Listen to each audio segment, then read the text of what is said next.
திருவள்ளூர் மாவட்டம் ஆண்டார்மடம் பகுதியில் தரைப்பாலம் சேதமடைந்துள்ளதால் படகுகள் மூலம் மாணவர்கள் பள்ளிக்கு செல்கின்றனர். ஆரணி ஆற்றில் வெள்ளப்பெருக்கு ஏற்படும் போது ஆண்டார்மடம் பகுதியை வெள்ளம் சூழ்வது தொடர்கதையாகிவிட்டது. அண்மையில் பெய்த மழையில் 3 முறை தரைப்பாலம் வெள்ளத்தில் அடித்துச் செல்லப்பட்டது. மழை விட்ட பிறகும் கூட தண்ணீர் வடியாததால் மறுகரையில் உள்ள பள்ளிக்கு படகு மூலம் மாணவர்கள் செல்கின்றனர். தங்கள் பிரச்சினைக்கு உயர்மட்ட மேம்பாலமே நிரந்தர தீர்வு என ஆண்டார்மடம் மக்கள் கோரிக்கை விடுக்கின்றனர்.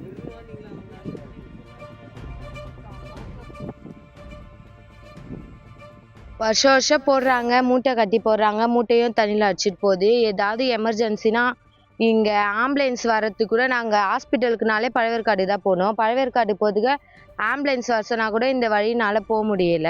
நாங்கள் ஸ்கூலுக்கு லேட்டாக தான் போகிறோம். இதனால் டீச்சர் எல்லாரும் எங்களை திட்டுறாங்க. ஏதாச்சும் எமர்ஜென்சியானா கூட இந்த சைடு போக முடியாது, போட் வச்சு தான் போகணும். இது இந்த வருஷம் மட்டும் இல்லை, வருஷமும் இந்த மாதிரி தான் கட் ஆகுது. ரோடு போடுறன்ற பேர்ல ஒரு மண்ணியோ இல்லை ஒரு ஜெல்லியோ கொட்டிட்டு அது ரோடு மாதிரி போட்டாங்களன்னா அதுல போயிட்டு இருக்குது. திருப்பி மழை வந்தா அதுல போயிடுது.